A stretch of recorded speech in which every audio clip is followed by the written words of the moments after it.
نحمده ونصلي على رسوله الكريم اما بعد فاعوذ بالله من الشيطان الرجيم بسم الله الرحمن الرحيم رب اشرح لي صدري ويسر لي امري واحلل عقدة من لساني يفقهوا قولي وَإِذَا سَأَلَكَ عِبَادِي عَنِّي فَإِنِّي قَرِيبٌ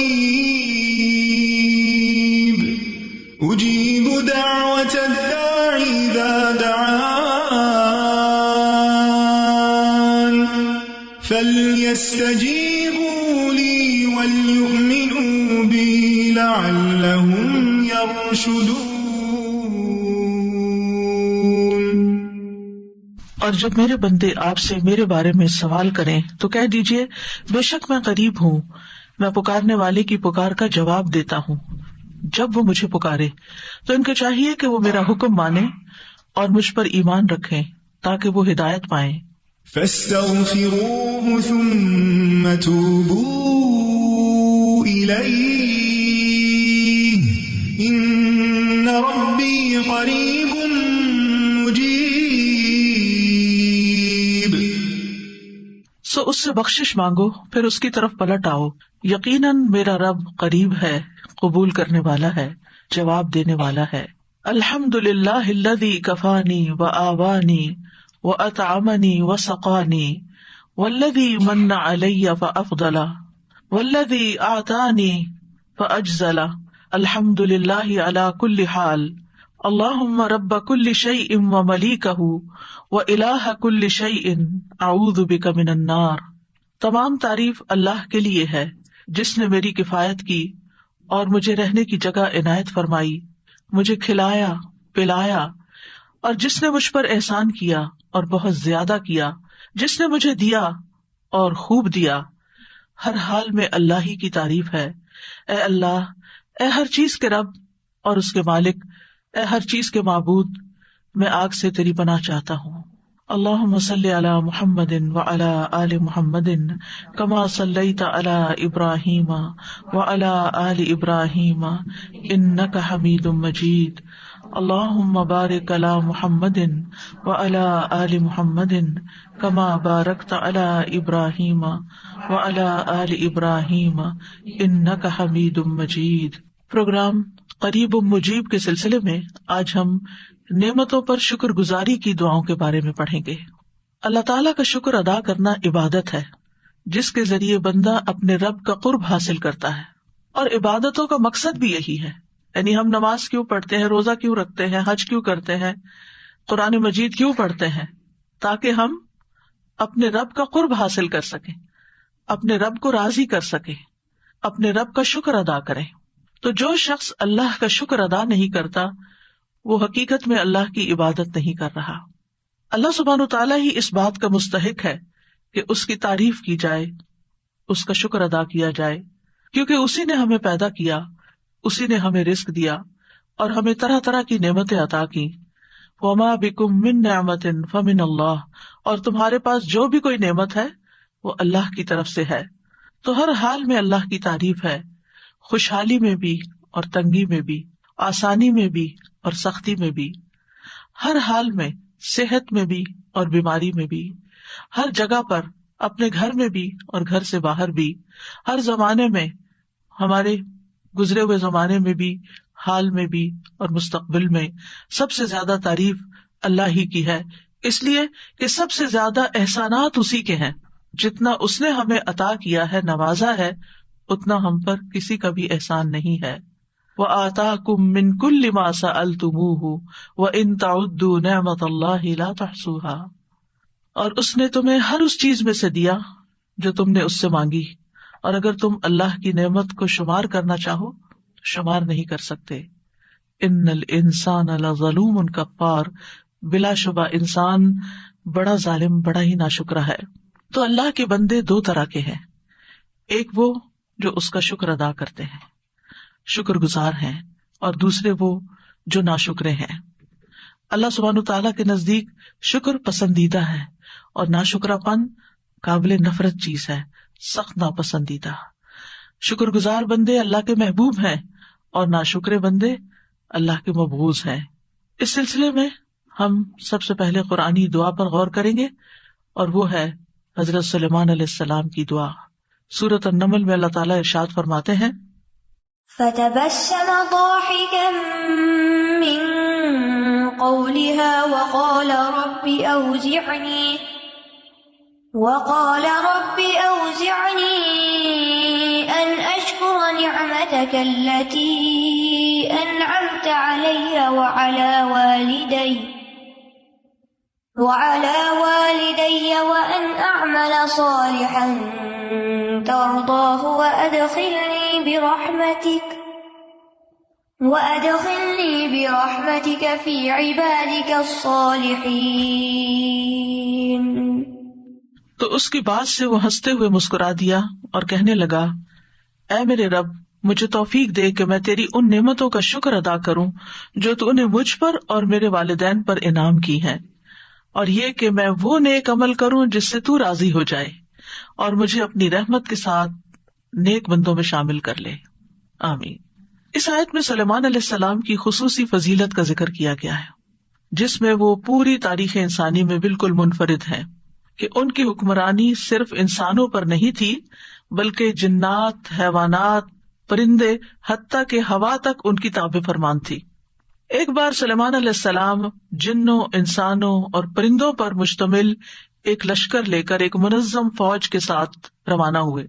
راستے میں ان کا گزر ایک ایسی وادی پر ہوا جس میں چیونٹیاں رہتی تھی، تو ایک چیونٹی نے، جو چیونٹیوں کی سردار تھی، اس نے تمام چیونٹیوں کو مخاطب کر کے کہا، اے چیونٹیوں، دیکھو سلیمان اور اس کا لاؤ لشکر تمہارے سروں پہ پہنچ رہا ہے، لہذا جلد از جلد اپنے بلوں میں گھس جاؤ، ایسا نہ ہو کہ تم ان کے پاؤں کے نیچے پس جاؤ۔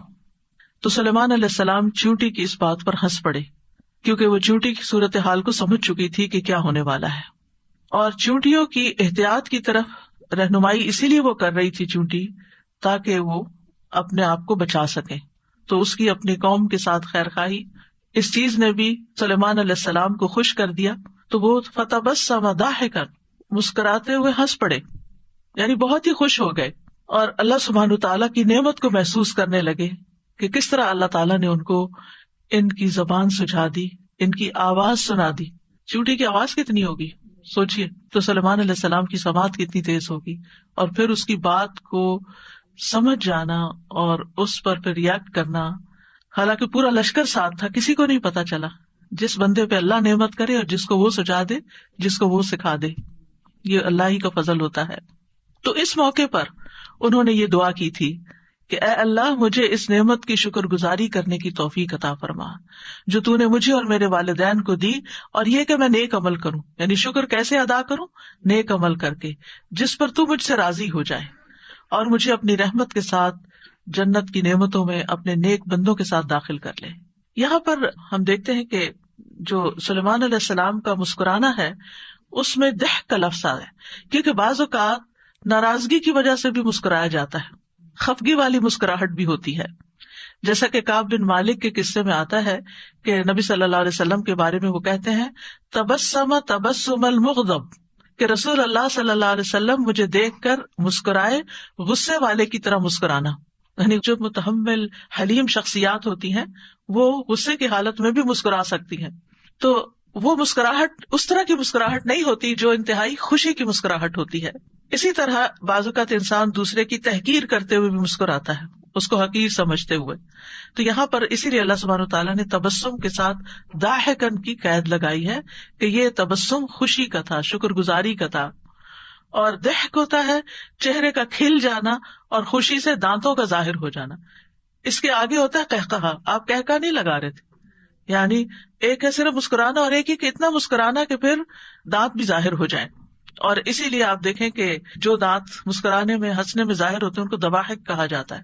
تو سلیمان علیہ السلام ایک طرف تو چیونٹی کی دانش مندی پہ مسکرا رہے تھے، اس کی خیر خواہی پہ مسکرا رہے تھے، دوسری وجہ یہ کہ اپنی نیک نامی اور شہرت کی وجہ سے کہ چیونٹیاں تک جانتی تھی کہ سلیمان علیہ السلام ایک عادل بادشاہ ہیں، وہ جان بوجھ کر کسی پر زیادتی نہیں کرتے، ہاں ان کو پتا نہیں چلے گا تو اور بات ہے، پھر وہ تمہیں انجانے میں لتاڑ جائیں گے۔ انہیں اتنی حیرت ہوتی ہے کہ ہم سمجھتے ہیں کہ یہ چیونٹی ایک حقیر مخلوق ہے، جب کسی چیز کو چھوٹا بتانا ہوتا ہے نا تو ہم چیونٹی سے تشبیہ دیتے ہیں، چیونٹیوں میں بھی اللہ نے کتنی عقل سمجھ رکھی ہے، اور وہ دنیا میں ہونے والے ادھر ادھر کے جو اپنے آس پاس کے حالات ہیں ان سے واقف ہوتی ہیں کہ کیا ہو رہا ہے. وہ بھی بندوں پر پھر گواہ ہوں گی. یعنی بعض اوقات ہم چیونٹیوں کی موجودگی میں کچھ کام کر رہے ہوتے ہیں اور ہم کبھی بھی نہیں یہ سوچتے کہ یہ بھی ہمارے خلاف یا ہمارے حق میں گواہی دے سکتی. یہ تو آپ کو معلوم ہی ہے کہ جو شخص علم کی طلب رکھتا ہے، علم حاصل کرتا ہے، اس کے لیے چیونٹیاں دعائیں کرتی ہیں. اس کا مطلب یہ ہے کہ چیونٹیوں کو بتایا جاتا ہے یا ان تک یہ علم جاتا ہے کہ فلاں اور فلاں جو ہے آج اس مجلس میں بیٹھا ہوا علم حاصل کر رہا ہے، لہٰذا اس کے لیے تم بھی دعا کرو. ہم گھر سے نکل آتے ہیں، ہم تکلیف اٹھاتے ہیں، مشقت اٹھاتے ہیں، علم کے راستے میں نکلتے ہیں، فرشتے پر بچھاتے ہیں، چیونٹیاں دعائیں کرتی ہیں، سمندروں کی مچھلیاں تک دعائیں کرتی ہیں جو لوگ علم کے راستے پر نکلتے ہیں. کیونکہ یہ معمولی اعزاز نہیں ہے، یہ بہت بڑی خوش قسمتی کی بات ہے، اور اس پر بھی اللہ کا شکر ادا کرنا چاہیے. تو دعا کیا ہے؟ رب اوزعنی ان اشکر نعمتک التی انعمت علی وعلی والدی. اے میرے رب مجھے الہام کر، مجھے توفیق دے. یہ دونوں معنی کیے جاتے ہیں وضع کے. وضع کا اصل معنی ہوتا ہے روکے رکھنا، سنبھالنا، قابو میں رکھنا. یعنی سلیمان علیہ السلام نے یہ دعا کی کہ اے میرے رب تو نے مجھے جو یہ فضیلت عطا کی ہے، جو نعمت عطا کی ہے کہ میں حشرات تک کی بولی سمجھ لیتا ہوں، ایسا نہ ہو کہ میں کہیں کسی غرور یا طغیانی میں مبتلا ہو جاؤں، بلکہ میری باغ تو اپنے ہاتھ میں رکھ اور مجھے شکر کے رستے پر ہی گامزن رکھ. مجھے توفیق دے کہ تو نے مجھ پر اور میرے والدین پر جو فضل عظیم عطا کیا ہے، اتنا بڑا فضل کیا ہے، میں اس کا شکر ادا کر سکوں. یعنی صرف اپنی نعمتوں کا نہیں، ان نعمتوں کا بھی جو تو نے میرے والدین پر کی. اور وہ کس شکل میں؟ وَأَنْ أَعْمَلَ صَالِحًا تَرْضَاهُ، ایسا نیک عمل کروں جس سے تو راضی ہو جائے. اس سے یہ پتہ چلتا ہے کہ بعض اوقات انسان نیک عمل کرتا ہے لیکن اللہ تعالیٰ اس نیک عمل سے خوش نہیں ہوتے، کیونکہ بعض اوقات انسان وہ نیک عمل کر کے عجب کا شکار ہو جاتا ہے. واہ میں نے کمال کر دیا، آج تو میں اتنی دیر نماز میں کھڑا رہا. بعض اوقات ہم اپنے قرآن پڑھنے پہ بڑا فخر کرنے لگتے ہیں یا اور نیکیوں پہ ہم عجب کا شکار ہو جاتے. عجب ہوتا خود پسندی، اپنا آپ بہت اچھا لگتا، اپنی نیکیاں، اپنی چیزیں. یعنی انسان بہت بھرا ہوا ہوتا ہے اپنے آپ سے ہی کہ خود کو بڑی چیز سمجھنے لگتا ہے کسی نیکی کی وجہ سے. تو اللہ سبحانہ تعالیٰ کو ایسا عمل پھر پسند نہیں آتا کہ جو صرف اپنی بڑائی ظاہر کرنے کے لیے ہو. بعض اوقات نیک عمل کیا جاتا ہے ریاکاری کے لیے، لوگوں کو دکھانے کے لیے. مسجد بنائی عالی شان، لیکن مقصد کیا تھا کہ میرا نام دنیا میں باقی رہے، میرے نام کی پٹی یہاں لگے، جو بھی آئے گا میرے مرنے کے بعد وہ دیکھے گا فلاں حضرت نے یہ مسجد بنوائی تھی. حالانکہ مسجد تو اس مقصد کے لیے بننی چاہیے تھی کہ لوگ اس پہ نماز پڑھیں اور اللہ تعالیٰ خوش ہو جائیں، راضی ہو جائیں. بعض لوگ کنواں کھدواتے ہیں یا اور کوئی کام کرواتے ہیں تو وہ اصرار کرتے ہیں کہ ہمارے نام کی پٹی ضرور لگے، اس پہ لکھے کہ یہ کس کے لیے ہے، یہ لکھے کہ میرے والدین کے لیے صدقہ جاریہ ہے، اور نیچے اپنا نام لکھواتے ہیں یا پھر والدین کا نام لکھواتے ہیں. اب آپ دیکھیں کہ ایک عام شخص گاؤں کا ان پڑھ دیہاتی آئے گا، کیونکہ کنویں عموماً وہی کھدوائے جاتے ہیں جہاں لوگ بےچارے ان کے پاس ریسورسز نہیں ہوتے اور محتاج ہوتے ہیں پانی کے بھی. تو وہاں پر اگر آپ نے پٹی لگا بھی دی تو کیا ہوگا؟ آدھے لوگ تو پڑھ ہی نہیں سکیں گے اس کو. دوسرا یہ کہ وہ آپ کو جانتے ہی نہیں ہے کہ آپ کون ہیں. تیسرا یہ کہ کوئی اور بھی سیکھ جائے گا کہ ہاں یہ بھی شہرت کے لیے پٹیاں بھی لگوائی جاتی ہیں. اب اس سے کیا ہے؟ آپ کے دل کو تو تسلی ہوگی، لیکن سوچنے کی بات یہ کہ کیا واقعی آپ کے اس کام میں ایسا اخلاص تھا کہ اللہ تعالیٰ کو بھی پسند آئے ہو، اللہ بھی اس سے راضی ہو. آپ نے اگر نیک نیتی سے ایک درخت لگا دیا ہے، کسی کو پتا نہیں کہ آپ نے لگایا ہے. آپ نے کنواں کھدوا دیا، کسی کو نہیں پتا کہ آپ ہیں پیچھے وہ پیسہ دینے والے یا کرنے والے. کیا اس سے آپ کی نیکی میں، ثواب میں، اجر میں کوئی کمی واقع ہو جائے گی؟ ہرگز نہیں. جو آپ کا مقصد ہے کہ ایسا نیک عمل کروں کہ اللہ راضی ہو جائے، وہ پورا ہو گیا، سمجھے سب کچھ ہو گیا، سبھی کچھ ہو گیا. اور آپ دیکھیں پھر ہماری نیت ہوتی ہے کہ چلے ہم اس لیے نام لکھواتے ہیں کہ کوئی ہمارے لیے دعا کرے گا یا ہمارے والدین کے لیے دعا کرے گا. یاد رکھیں جس پر آپ نے احسان نیک نیتی کے ساتھ کیا، بغیر احسان جتائے آپ نے نیکی کی کسی کے ساتھ، تو پھر وہ خود بخود دل سے آپ کو دعا دے گا. اور ویسے بھی یہ ہے کہ انسان اگر کوئی کسی کو دعا نہیں دیتا، اگر آپ لکھیں بھی نہ کہ دعا کریں، تو پھر بھی کیا آپ کو یقین ہے کہ کوئی دعا کرے گا؟ نہیں. اس کی مرضی ہوگی، اس کا دل خوش ہوگا تو وہ خود ہی دعا کر دے گا، چاہے نام نہ بھی لکھا ہوا ہو. اور اگر اس کا دل خوش نہیں، ناشکرا انسان ہے، نہ وہ رب کا شکر گزار ہے، آپ کا کہاں سے ہوگا؟ کیونکہ شکر جو ہے کسی کے احسان کے اعتراف کو کہتے ہیں، کہ اکنالج کرنا. کہ ہاں واقعی اس نے مجھ پر کوئی احسان کیا ہے. اور یہ انسانی صفات میں سے ایک بہت اعلیٰ و عرفہ صفت ہے. کسی شریف اور نوبل انسان کی بہت بڑی پہچان ہے کہ وہ دوسروں کے احسان کو مانتا ہے کہ کسی نے میرے لیے یہ انتظام کیا ہے یہاں پانی کا، میں شکر گزار ہوں اس کا، اللہ اس کو جزائے خیر دے. کسی نے میرے لیے اس چیز کا انتظام کیا، یعنی کسی بھی نعمت کا کوئی بھی احسان جو کوئی بندہ کسی بندے پہ کرتا ہے. اور اللہ کی نعمتیں تو ہر طرف بکھری ہی پڑی ہیں. تو عموماً جو نعمتیں ہوتی ہیں اس کے دو پہلو ہوتے ہیں. ایک پہلو ہوتا ہے کہ اس کا تعلق اللہ سبحانہ تعالیٰ سے، یعنی وہ نعمت اللہ نے آپ کو دی. تو کوئی ایسی نعمت نہیں، ما بکم من نعمت فمن اللہ، کوئی نعمت ایسی نہیں جو اللہ کی طرف سے نہ ہو. دوسرا یہ کہ انسان سبب بنتا ہے آپ تک وہ نعمت لانے کا. مثال کے طور پر علم ایک نعمت ہے، اس وقت میں سبب بن گئی ہوں آپ تک نعمت پہنچانے کی. قریبی مثال سے بات سمجھا رہی ہوں. اسی طرح آپ میں سے کوئی یہاں پر آیا، کسی نے آپ کو گاڑی کی رائڈ دی اور یہاں پہنچا دیا، وہ سبب بن گیا یہاں تک آپ کو لانے کا. یہ روزمرہ کی چھوٹی چھوٹی مثالیں.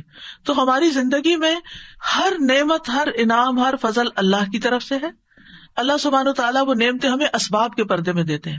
کبھی انسان سبب بنتے ہیں، کبھی کوئی اور چیز سبب بن جاتی، کبھی بارش سبب بنتی ہے زمین سے سبزہ اگانے کا، کبھی ہوا سبب بنتی ہے بادل لانے کی یا لے جانے کی.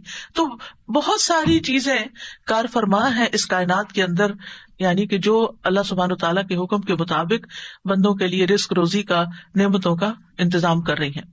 تو جب انسان اللہ سبحانہ تعالیٰ کی نسبت سے کوئی چیز کو دیکھتا ہے تو اس کو غور و فکر کرنا پڑتا ہے کہ کیا کیا نعمت ہے.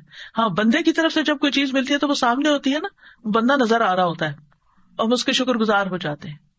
تو بندے کے لیے ہمیں معترف ہونا پڑتا ہے بیسیکلی، کہ ہم اس کا اعتراف کریں کہ ہاں واقعی یہ ہمارے لیے سبب بنا ہے.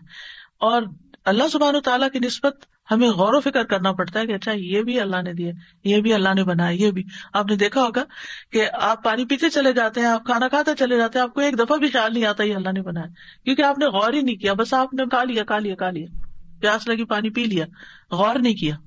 تو اللہ سبحانہ تعالیٰ کی نعمتوں کا شکر ادا کرنے کے لیے انسان کو غور و فکر سے کام لینا پڑتا ہے، نعمتوں کو دیکھنا پڑتا ہے کہ کون کون سی نعمت ہے اور کس شکل میں. کیونکہ بعض نعمتیں ہمیں نظر آتی ہیں لیکن بعض ہمیں نظر نہیں آتی، مگر انہیں ویسے ہمیں پتا ہوتا ہے کہ وہ ہیں. اور بعض عوامل تو ایسے کام کر رہے ہوتے ہیں کہ ہمیں ان کا احساس اور ادراک تک نہیں کہ وہ بھی پیچھے کام کر رہی ہیں چیزیں، تو تب ہم تک یہ نعمت پہنچی ہے. تو بہرحال انسان کو اللہ سبحانہ تعالیٰ سے توفیق مانگتے رہنا چاہیے کہ اللہ تعالیٰ میں صرف نیک عمل نہ کرتا جاؤں بلکہ ایسے نیک عمل کروں کہ جن سے تو بھی راضی ہو، تیری رضا کے لیے میں یہ کام کر رہا ہوں، چاہے دین کا کام ہو چاہے دنیا کا کام ہو، کوئی بھی کام ہو، بس اللہ کی رضا کے لیے. اور یاد رکھے شکر میں رضا شامل ہوتی ہے، یعنی جب ہم اللہ کا شکر ادا کرتے ہیں تو اس کا مطلب ہے کہ ہم اللہ سے راضی ہیں. اس کو ہم مثال سے سمجھیں کہ جیسے اگر آپ کسی سے ناراض ہیں تو آپ اس کے سارے احسان بھول جاتے ہیں، آپ اس کا شکریہ کوئی نہیں ادا کرتے. یعنی آپ کے دل میں خیال بھی ہونا کہ اس نے میرے ساتھ اچھا کیا، لیکن آپ کے اوپر اس وقت چھایا ہوتا کہ اس نے میرے ساتھ کیا برا کیا. لہٰذا جو بندہ اللہ سے راضی نہیں ہوتا کچھ تکلیفوں کی وجہ سے، کچھ زندگی میں پریشانیوں کی وجہ سے، وہ شکر گزار نہیں ہو سکتا. تو شکر کے لیے رضا بھی چاہیے ہوتی ہے. تو یہاں پر اللہ ایسے اعمال، ایسے اقوال کی توفیق دے کہ جنہیں تو پسند کر لے، تیری پسند کے ہوں. وَأَدْخِلْنِي بِرَحْمَتِكَ فِي عِبَادِكَ الصَّالِحِينَ، اور مجھے اپنی رحمت کی وجہ سے، اپنی رحمت کے ساتھ نیک بندوں میں شامل کر لے. اس سے سلیمان علیہ السلام کی کتنی عاجزی بھی نظر آتی ہے کہ اتنا کچھ ہوتے ہوئے وہ نبی ہیں اللہ کے، اور وہ کہتے ہیں مجھے صالحین میں شامل کر لے. جیسے یوسف علیہ السلام نے کہا تھا وَأَلْحِقْنِي بِالصَّالِحِينَ. تو انسان جیسا خود ہوتا ہے نا ویسا ہی اس کو ماحول پسند ہوتا ہے، ویسی ہی مجلسیں پسند ہوتی ہیں، ویسے ہی لوگ اچھے لگتے ہیں. اگر آپ خود نیک ہیں تو پھر آپ کے اندر نیکوں کی محبت ہوگی، نیکی کی محبت بھی ہوگی، اور نیک کام کرنے والے بھی آپ کو اچھے لگیں گے، چاہے وہ کوئی بھی ہو، کسی رنگ، کسی نسل، کسی علاقے کے بھی ہوں. وہ دور سے آپ کو انسپائر کریں گے کہ کتنے اچھے لوگ ہیں، اور پھر آپ کے اندر ایک خواہش پیدا ہوگی کہ میں کبھی ان سے مل سکوں. آپ دیکھیں نا، جو جس سے محبت کرتا ہے اسے ملنے کی خواہش بھی رکھتا ہے. جو لوگ کسی ایکٹر کو، کسی سیلیبریٹی کو، کسی اس کو پسند کرتے ہیں، ان کی زندگی میں کیا بڑی خواہش ہوتی ہے کہ ہم کبھی اس سے ملیں. لیکن جو بندہ خود نیک ہوتا ہے، نیکی سے محبت کرتا ہے، اس کی خواہش کیا ہوتی ہے کہ اللہ مجھے نیک لوگوں سے ملا دے کہ میں ان سے کچھ انسپریشن لوں، کچھ ان سے سیکھوں، میں بھی ان جیسا بن جاؤں. اسی لیے عربی میں ایک شعر ہے نا، احب الصالحین ولست منہم، میں صالحین سے محبت کرتا ہوں لیکن میں ان میں سے ہوں نہیں، یعنی میں اپنے آپ کو نیک سمجھتا نہیں. لعل اللہ یرزقنی صلاحا، شاید اللہ مجھے بھی نیکی کی توفیق دے دے. یعنی ان کی محبت کی وجہ سے اللہ تعالیٰ میرے اندر بھی نیکی کا شوق پیدا کر دے. کیونکہ انسان کے لیے جہاں ایک طرف علم ضروری ہوتا ہے، وہاں دوسری طرف صحبت صالح ضروری ہوتی ہے. انسان اگر شکر گزار بندوں کے بیچ میں رہتا ہے تو آٹومیٹیکلی آپ کو بھی خیال آئے گا. مثلاً کھانے کی ٹیبل پر اگر کسی ایک نے بھی کھانا کھا کے الحمدللہ کہا تو آپ کی بھی یاد دہانی ہو جائے گی، اوہ میں نے تو کہا ہی نہیں، مجھے بھی کہنا ہے، میں بھی اللہ کا شکر ادا کر دوں. اور اگر کسی نے بھی نہیں کہا نا تو آپ بھی ایسے ہی اٹھ جائیں گے، آپ بھی بھول جائیں گے. تو نیک لوگوں میں ہونے کا فائدہ یہ ہوتا ہے کہ جب انسان ان کو اچھے کام کرتے دیکھتا ہے تو انسان کے دل میں پھر نیکی کی خواہش پیدا ہو جاتی، نیکی کرنا آسان بھی ہو جاتی. تو ایک طرف علم حاصل کرنا خوش قسمتی کی علامت ہے، دوسری طرف اس علم کو عمل میں ڈالنے کے لیے اچھا ماحول اور اچھی کمپنی کا ہونا بہت ضروری ہے. تو اس لیے بہت ہی جامع دعا ہے، اس دعا کو بھی ہمیں اپنی روزمرہ کی دعاؤں میں شامل کر لینا چاہیے. اس دعا کی اہمیت کا اندازہ اس بات سے لگائیں کہ اللہ سبحانہ وتعالیٰ نے اس دعا کو 2 بار قرآن مجید میں ذکر کیا. ایک تو یہاں پر سورۃ النمل میں اور دوسرے سورۃ الاحقاف میں، جہاں صالحین یہ دعا مانگتے ہیں. اور حقیقی معنوں میں جو نیک بندے ہوتے ہیں ان کے اندر اعتراف بھی ہوتا ہے دوسروں کے احسانات کا، خصوصاً اللہ تعالیٰ کے احسانات کا، اور اس پر وہ شکر بھی ادا کرتے رہتے ہیں.